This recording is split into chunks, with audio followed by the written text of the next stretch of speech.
예, 오늘도 이 오후에 주님께서 주시는 말씀으로 위로받고 새 힘 얻는 시간 되길 소망합니다. 아멘. 네, 우리 힘내시고요. 어떤 자료를 좀 보니까요, 이런 내용이 좀 있더라고요. 그래도 좀 나름 세계적으로 성공한 사람들을 좀 분석해 보니까 그들에게 나타난 공통점이 하나가 있는데요. 그게 뭐였냐면 그들은 각자 자기가 뭔가 닮고 싶어하는 롤 모델들이 있었다고 합니다. 네. 예를 들면 우리 그 피겨의 여왕 누구죠? 네, 맞습니다. 그 김연아 선수가 그 미국의 이거 피겨 대표죠. 미셸 콴이라는 이 선수의 모습을 보면서 나도 저런 피겨의 여왕이 되어야겠다라는 꿈을 꿨다라고 합니다. 그리고 우리 또 아이폰 쓰시는 분들 있죠? 그 애플의 스티브 잡스, 이 롤 모델이 누구였는지 아십니까? 네, 에디슨이었대요. 우리 또 뭐 피카소였대요. 네. 그리고 제가 오늘 우리 청년들한테 혹시 너희들의 롤 모델이 좀 있느냐고 물어보니까 우리 청년들이 생각보다 롤 모델들이 별로 없더라고요. 네, 좀 아쉬웠어요. 우리 여러분들은 좀 롤 모델이 있는지 모르겠는데 우리 유재윤 지사님 혹시 좀 롤 모델이 좀 있으셨어요? 살아가시면서? 네, 갑자기 물어보니까 좀 기억도 안 나고 그러잖아요. 롤 모델들이 좀 각자마다 뭐 살아가시면서 있으실 것 같은데 우리 청년들 중에 좀 특별한 좀 인상 깊었던 친구가 우리 진홍이요, 진홍이. 예, 우리 진홍이. 진홍이 롤 모델 누군지 아세요, 어머니? 진홍이 엄마? 맞아요. 예, 엄마래요, 엄마. 예. 오정림 집사님 롤 모델 있으세요? 네. 네, 딱 없으신 것 같은데 우리 진홍이는 엄마가 롤 모델이에요. 롤 모델이래요. 자기가 살아가면서 어떠한 일이 있을 때마다 만약에 엄마라면 어떻게 할까라는 걸 꼭 생각한대요. 되게 귀한 묵상이죠. 참 귀한 분들. 그 옆에 우리 여기 계신 딸들도 계셨는데 그분들은 우리 지우는 롤 모델 누군지 아세요, 김윤영 지사님? 네.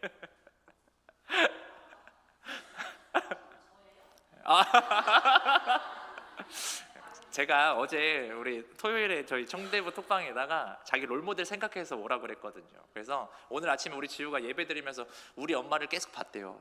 저분이 내 롤 모델인가? 아닌 것 같다. 했다라는데, 어쨌든 뭐 우리 진홍이가 롤 모델이 진홍이 롤 모델이 이제 오정림 사님이라고 하더라고요. 되게 좀 인상 깊었어요. 제가 또 저도 이제 제 주변에 좀 제 주변에 계신 분들 중에 롤 모델을 좀 찾으라고 한다면 이 사회적으로 말하면 당연히 제 롤 모델은 누구여야 될 것 같습니까, 여러분?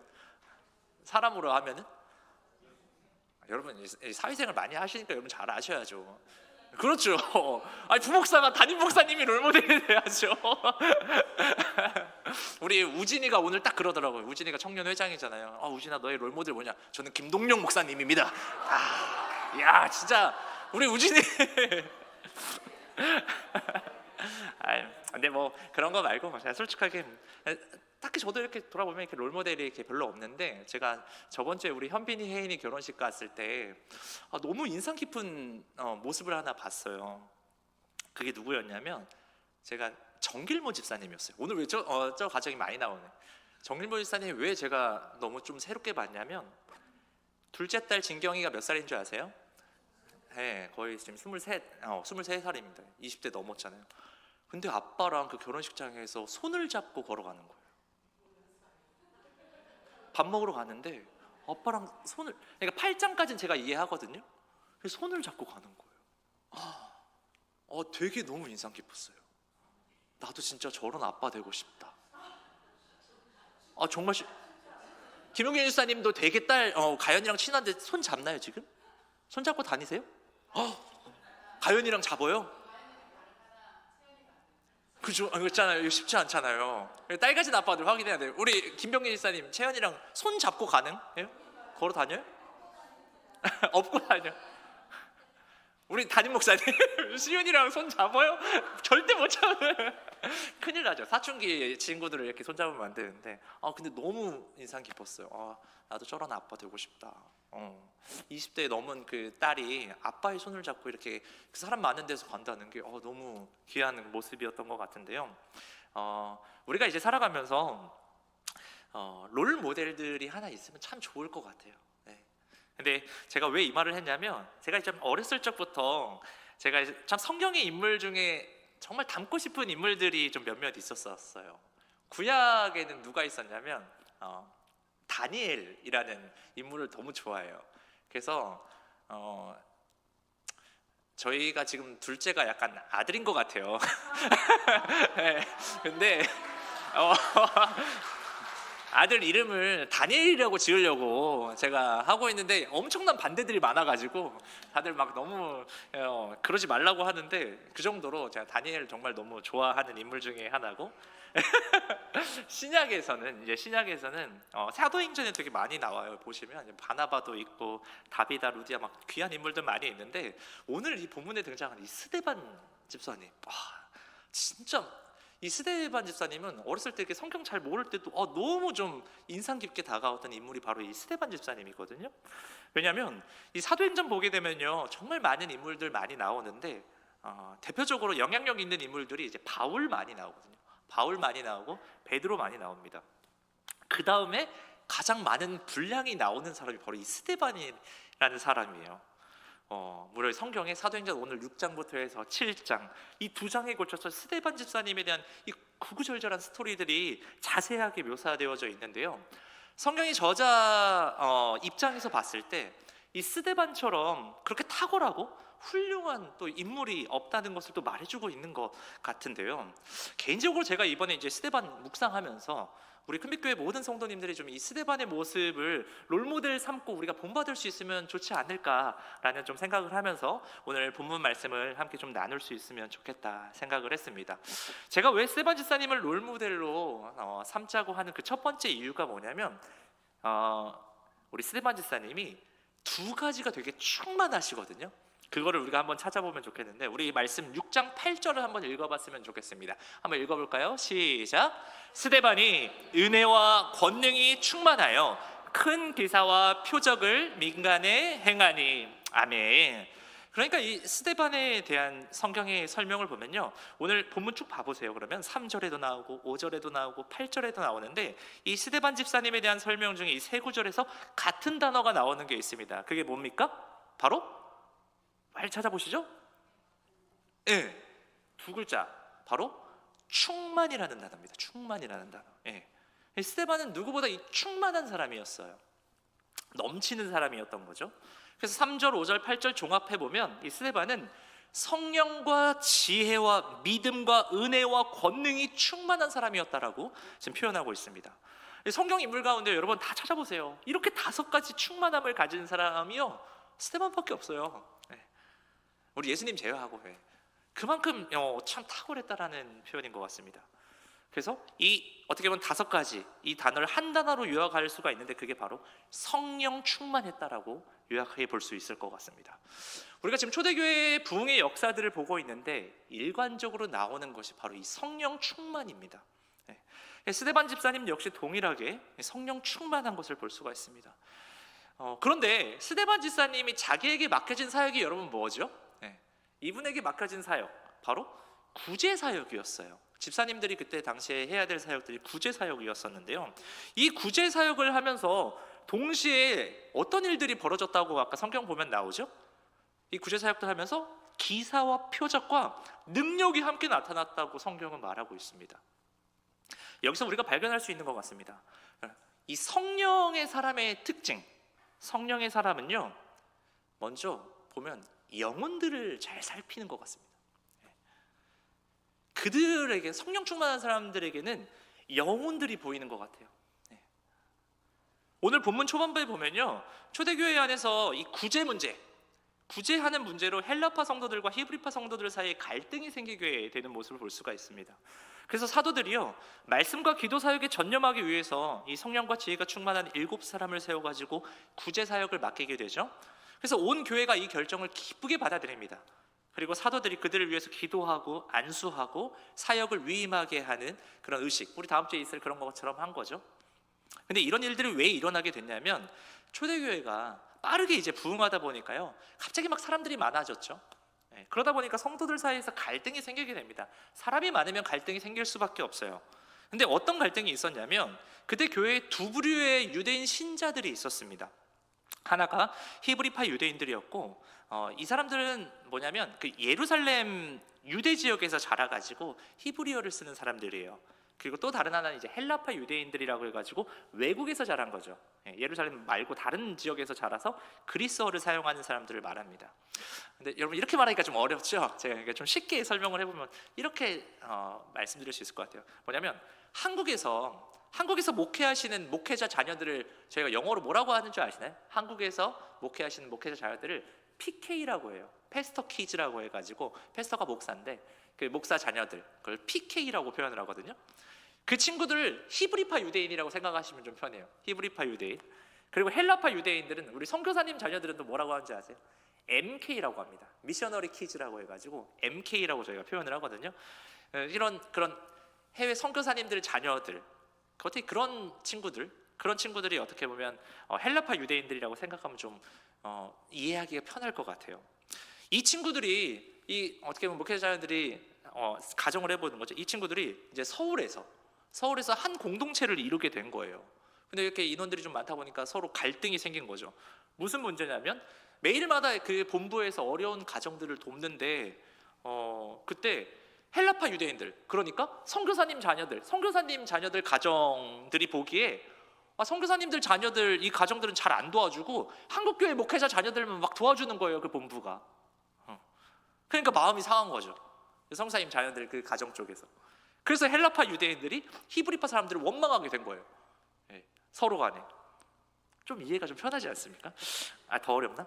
아무튼 이 초대교회로 돌아가서, 이 초대교회가 과부들을 도와주는 사역을 할 때 스데반 집사님의 사역들을 보면 도저히 이제 막 고침을 받을 수 없고, 어떻게 보면 시한부 선고를 받은 사람인데 그를 위해서 스데반 집사님이 기도를 해주면요, 막 질병이 낫는 그런 역사들이 스데반 집사님 사역 가운데 막 일어나는 거예요. 이거를 오늘 본문 8절을 보게 되면 그게 나오잖아요. 8절에 보시면 큰 기사와 표적을 민간에 행했다고 그렇게 성경은 말을 해주고 있습니다. 근데 여기서 여러분 우리가 정말 조심스럽게 우리가 기억하면서 좀 봐야 될 부분이 뭐냐면, 성경 전체를 볼 때 똑같이 적용하셔야 돼요. 이런 표적과 기사가 일어나잖아요. 이거 누가 한 겁니까, 여러분? 이거 스데반이 한 겁니까? 아니에요. 여러분, 이 모든 것들은 예수님이 하신 줄 믿습니다. 이걸 저희가 놓치면 안 돼요. 너무 인간에게만 또 막 집중하면 안 됩니다. 그 인간을 통해서 일하시는 하나님을 볼 수 있어야 됩니다. 어쨌든 나중에 사도들이 했던 이 기사와 표적 다 마찬가지예요. 주님께서 이들 통해서 역사하신 줄 믿습니다. 아멘. 우리가 이 시선을 잘 둬야 됩니다. 하나님께서는 어떤 사람을 통해서 일하시고 역사하시는지 그 사람을 저희가 좀 한번 연구해 볼 수는 있죠. 오늘 우리가 스데반을 연구하는 것처럼. 그렇게 해서 그 사람의 그런 순종의 모습들, 그 사람의 그런 태도들, 이런 걸 우리가 본받을 필요는 있지만 막 이 사람 너무 또 막 그럴 필요는 없습니다. 그러면 우리가 이 스데반에 오늘 어떤 걸 배울 수가 있었습니까? 스데반의 이 성령 충만함에 대해서 오늘 우리가 볼 수 있었잖아요. 스데반 참 성령 충만한 사람이었구나. 그러면 성령 충만하기 위해서는 뭘 해야 될까? 어떻게 해야 될까? 너무 간단합니다. 여러분, 성령 충만하기 위해서는 뭘 해야 될까요? 기도해야 됩니다. 기도. 간단합니다. 어렵지 않아요. 기도하는 거예요. 무엇을 놓고 우리가 또 기도하죠? 성령의 충만함을 놓고 막 기도하는 거예요. 하나님 붙잡으면서. 그러면요, 하나님께서 우리 가운데 성령의 충만함을 허락하실 줄 믿습니다. 아멘. 그렇다면 이 성령 충만함을 받기 위해서 이제 기도하면서 우리가 또 어떤 거를 함께 동반해야 되는지에 대한 지침들을 오늘 또 이 본문을 통해서 말씀해 주시는 걸 우리가 좀 캐치했으면 좋겠는데요. 성령 충만하기 위해서 기도하면서 이 일들을 함께 병행해야 되는데, 우리 에베소서 5장 18절을 함께 읽어볼 수 있었으면 좋겠습니다. 자, 시작. 술 취하지 말라. 이는 방탕한 것이니 오직 성령으로 충만함을 받으라. 아멘. 그러니까 이게 그 술에 취해서 사는 삶과 성령 충만함을 비교하면서 이제 설명을 하거든요. 에베소서에서 이제 그 말씀들을 쭉 이어서요. 성령 충만에 대해서 이제 얘기하시기 위해서 비교를 하면서 계속적으로 이제 설명을 해주시는데, 우리가 성령 충만하기 위해서 이 에베소서 그 뒤에서 쭉 이제 설명을 해주십니다. 그래서 다음 이 첫 뒤에 22절부터 이제 6장 그 뒤에까지 뭘 얘기를 하냐면, 아내들에게 이렇게 말을 해요. 아내들이여 남편들에게 복종하라고 이야기를 합니다. 성령 충만을 위해서. 그리고 남편들이여 아내를 사랑하라고 얘기합니다. 그리고 또 자녀들에게 얘기를 하거든요. 자녀들이여 부모에게 순종하라고, 공경하라고 이야기합니다. 성령 충만과 함께 이런 것들이 연결이 돼요. 무슨 이야기냐면, 성령 충만이라는 게 그냥 주여 주여 하면서 그냥 기도만 하는 것으로 끝나는 것이 아니라, 우리의 삶 가운데, 우리의 일상 가운데, 우리의 관계를 통해서 이 성령 충만함이 만들어진다는 것입니다. 예를 들면 성령 충만한 아내는요, 남편을 잘 섬깁니다. 그리고 성령 충만한 자식은요, 부모를 잘 섬기게 됩니다. 또 성령 충만한 직원은 사장님이 원하는 대로 열심히 일하게 됩니다. 그런 측면에서 이 에베소서 5장은요, 이 성령 충만의 모습을 우리에게 이야기를 해주고 있는데, 이 성령 충만은 관계를 온전히 하는 능력이 있다라는 거죠. 관계를 온전하게 해줘요. 어떤 집사님이 되게 성령 충만하신 거예요. 어떤 집사님이 성령 충만합니다. 누가 봐도 교회에서 그렇게 뜨거우신 분이 없어요. 그런데 이상하게 사람들이 그 사람 별로 안 좋아해요. 그 곁에는 별로 안 가려고 해요. 그분 곁에는. 이건요, 엄밀히 한번 살펴보면 그분은 성령 충만하지 않을 확률이 높습니다. 성령이라는 건 하나님의 영이시죠. 하나님이 우리 가운데 충만하게 임하신다라는 건요, 하나님과 더불어 살아간다라는 말이거든요.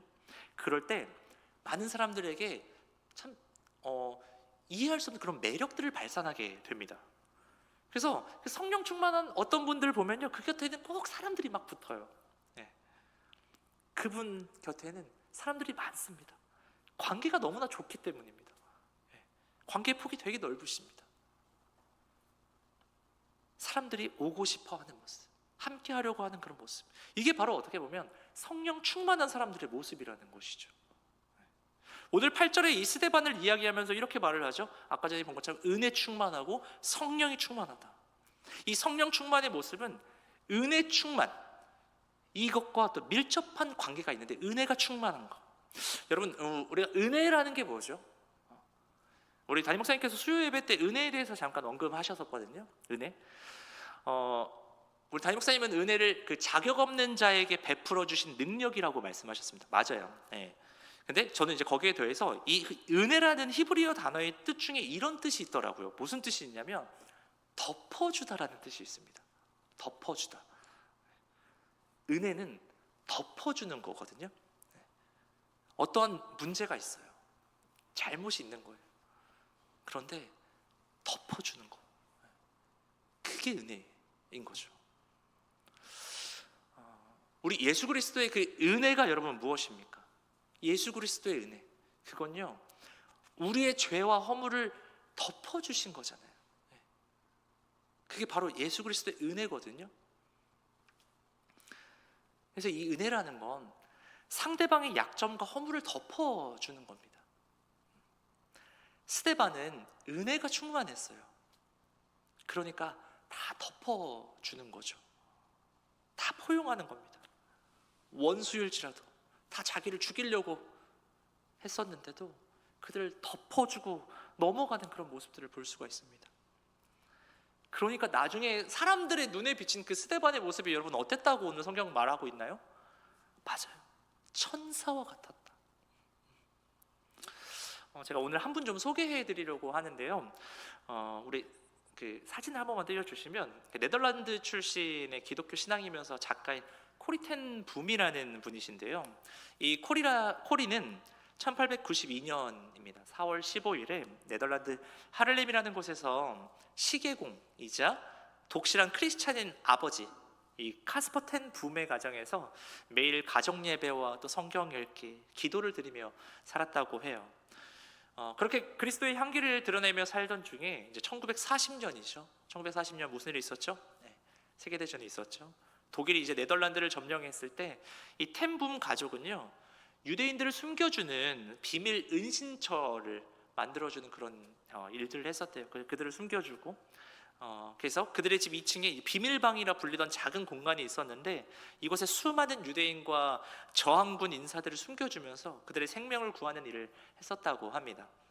그렇게 이제 4년이라는 시간이 흐른 뒤에요, 1944년에 독일 비밀 경찰이죠, 게슈타포라고 하죠. 이 비밀 경찰에 의해서 이게 발각이 된 거예요. 이 사실이 알려지게 되고 일가족 전체가 이제 체포되게 됩니다. 그리고 일가족들이 다 나치 수용소로 끌려가게 됩니다. 그렇게 저 코리와 그의 친언니 또 옆에 있거든요. 베치인데요. 이 코리와 베치가 라벤스부리크 여성 수용소로 보내지게 됩니다. 그들은 이 비참한 환경 속에서도 늘 감사와 그곳에서도 기도를 잃지 않았다고 합니다. 어둠 속에서도 빛이신 그 예수님을 전하자라는 믿음으로 동료 수감자들을 위로하고 복음을 전하고 했다고 합니다. 그런데 1944년 그렇게 수용소에 갇히게 된 그해 12월에 자기와 늘 함께 동역자로 있었던 저 언니 베치가 그 수용소에서 무참히 살해당하게 됩니다. 그런 상황에서 너무나도 큰 아픔을 가지고 전쟁이 이제 끝나게 되고, 이제 코리도 뭔가 행정상의 실수라고 하더라고요. 기적적으로 이 수용소에서 풀려나서 살게 됩니다. 그렇게 살게 되고 이후에 이 첫 코리 텐붐이 곳곳에서 이제 복음을 전하고 간증 집회를 인도하고 부흥회를 다니면서 수많은 사람들에게 은혜를 끼친 삶을 살았다고 합니다. 그런데 어느 날에 집회를 인도 이렇게 하는데 코리가 갑자기 이제 막 몸이 얼어붙는 듯한 일이 벌어졌대요. 왜냐하면 여기 보니까 회중석을 이렇게 자세히 보니까 자기 언니를 그렇게 무참하게 죽였던 그 사람이 그 청중석에 저렇게 앉아 있는 거예요. 그 순간 온몸이 완전히 막 굳어버렸다고 합니다. 그리고 그렇게 집회가 마치고 끝나고 나서 이렇게 성도님들이 한 사람 한 사람 악수하면서 인사하잖아요. 그런데 그 사람이 저쪽에서 이제 오려고 하는데 하나님 앞에 막 이렇게 기도했대요. 하나님, 저 절대 악수 못 할 것 같다고. 저 사람 제가 도저히 용서를 못 할 것 같다고. 그때 성령께서 그녀의 마음에 이렇게 말씀을 해주셨대요. 내가 지금 너에게 원하는 건 악수를 하느냐 마느냐가 아니라 네가 내 말에 순종하는 것이다. 그렇게 말씀하시더래요. 그래서 코리가 너무나도 이제 힘들었는데 그 성령의 음성을 따라서 순종하는 마음으로 손을 내밀어서 악수하고 그를 포옹해 줬대요. 그 순간 그 마음의 얼음이 다 녹아내렸다고 그의 일기장에 기록하고 있습니다. 그녀가 이제 그 일기를 마무리하면서 이런 글을 썼는데요.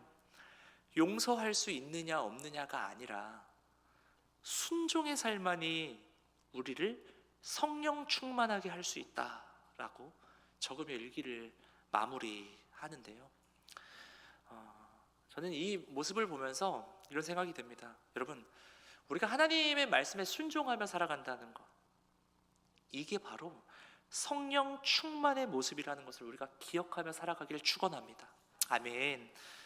스데반에게 나타났던 이 은혜 충만의 모습도 바로 이런 모습이었던 것 같습니다. 여러분, 우리 가운데 은혜가 넘치게 되면요, 덮어주게 되는 겁니다. 죄와 허물들, 우리에게 너무나도 큰 상처를 줬던 그 사람도 우리가 덮어주는 겁니다. 우리 주님의 모습을 우리도 한번 생각해 봤으면 좋겠어요. 십자가에 매달려 죽임을 당하실 때 옆에 있던 강도들이 주님 조롱하잖아요. 그런데 마지막 순간 주님께서 하신 기도가 뭐였죠? 아버지, 저들을 사하여 주시옵소서. 자기들이 하는 걸 알지 못함이니이다 말씀하셨습니다. 이게 주님의 기도, 바로 덮는 기도였죠. 용서의 기도였습니다. 이 모습 닮아서 우리 이 스데반 집사님도 죽어가는 가운데 이제 7장에서 나오는데 그 주님의 기도를 그대로 따라요. 주여 이 죄를 그들에게 돌리지 마옵소서. 어쩌면 여러분 이것이 정말 은혜 받은 사람들의 모습이라 생각이 듭니다. 소망하기는 우리 모든 성도님들이 이 스데반의 모습처럼 우리도 성령 충만하고 은혜 충만하여서 함께 이 충만의 삶을 살아갈 수 있기를 소망합니다. 아멘. 쉽지 않은 거 압니다. 근데 여러분 우리 그렇게 살기를 원합니다. 마지막으로 우리 스데반 모습 통해 한번 나누고 싶은 게 하나 있는데 뭐냐면 스데반 집사님은요 복음을 위해서 목숨을 건 사람이었어요. 네. 당시 예루살렘에는 한 500여 개의 회당이 있었다고 합니다. 그 중에는 헬라어를 사용하는 디아스포라 유대인 회당들이 있었다고 하는데요. 이 스데반 집사님은 헬라인이었잖아요. 그러니까 이 헬라어에 능통했겠죠. 그래서 그곳에서 구제하고 사역하고 복음을 전했던 것 같습니다.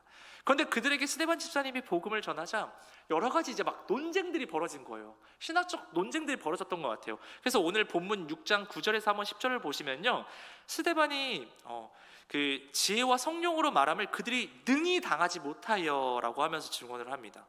여기서 뭘 발견할 수 있냐면요, 스데반이 지혜와 함께 무엇으로 말을 하고 있습니까? 성령으로 말하는 걸 볼 수가 있죠. 이게 너무 또 중요한 포인트예요. 왜냐면요, 우리 교회가 이제 새생명 전도잔치가 이제 3주 정도 이제 남은 것 같은데, 우리 이번 주 미션이 여러분 뭐죠? 예, 태신자 방문하기입니다. 태신자 방문하기잖아요, 이번 주 미션. 예. 그런데 우리가 주위의 이웃들과 이제 태신자들을 전도할 때 이런 생각 들지 않습니까? 목사님, 저는 성경 아무것도 모르고 성경 지식도 없어요. 근데 뭘 전할 수가 있냐고, 제가 어떻게 전도할 수 있냐고, 막 그런 생각들 들으시잖아요. 그리고 막 저는 신앙이 연륜도 짧은데 제가 무슨 전도를 하겠냐고, 가서 뭔 말을 하냐고 막 그러거든요. 근데 오늘 그런 걱정하시는 분들에게 오늘 하나님이 이 말씀을 주시는 것 같은데요, 중요한 거 뭡니까? 바로 우리 안에 누가 함께 하시면 된다? 성령 하나님이 함께 하시면 되는 겁니다. 그걸 말해주고 있어요. 그거 하나면 여러분 충분한 거예요. 혹시 여러분 제 말이 믿기 어려우신 분이 있다면 이번 한 주간 한번 이렇게 기도해 볼 수 있었으면 좋겠습니다. 하나님, 제가 전도해야 되는데, 하나님, 제가 태신자를 오늘 이번 주 만나야 되는데 제가 연약합니다. 제가 지식이 없습니다. 아무것도 모릅니다. 그러나 제게 성령의 충만함을 허락하여 주시옵소서. 아멘. 그렇게 기도하고 믿음으로 한번 만나보세요. 어떤 일이 일어나는지 한번 경험해 보셨으면 좋겠습니다. 하나님께서 반드시 역사하시거든요. 저는 제가 그걸 경험 많이 했거든요. 제가 막 고등학교 때 막 정말 아무것도 모르고 성경 잘 아무것도 모르고 제가 막 구원교리 뭘 압니까? 근데 그냥 전도한 친구들 놓고 그냥 막 하면서 얘네들한테 제가 예수님을 말하는데 제가 모르는 지혜들이 막 나와요. 근데 제가 막 뜨거워요. 그때 친구들이 정말 놀라운 변화의 역사들, 경험들 많이 하고 지금까지 신앙생활 하거든요. 그 중에도 한 명 친구가 어제 이제 결혼을 했는데, 그 친구가 그때 저를 엄청 조롱했는데 어느 순간부터 저한테, 동영아, 너가 그때 보여줬던 그 모습들 나에게 너무 큰 도전이 돼서 지금까지 나에게도 영향. 그러니까 지금 20년이 지났지만 그때 기도하고 했던 것들이 열매를 맺는 것들을 볼 수가 있거든요. 여러분 한번 그렇게 기도하고 가보는 겁니다. 하나님이 역사하시거든요. 꼭 기억하면서 이번 한 주간 그 태신자를 만났으면 좋겠는데요, 우리 성도님들이 또 이 말씀도 꼭 기억했으면 좋겠어요. 누가복음 21장 15절인데요 예수님께서 제자들에게 마지막 때의 대적들이 우리를 공격하고 복음을 받아들이지 않을 때를 말씀하시면서 제자들에게 말씀하신 내용인데, 우리 한번 읽어볼까요? 시작!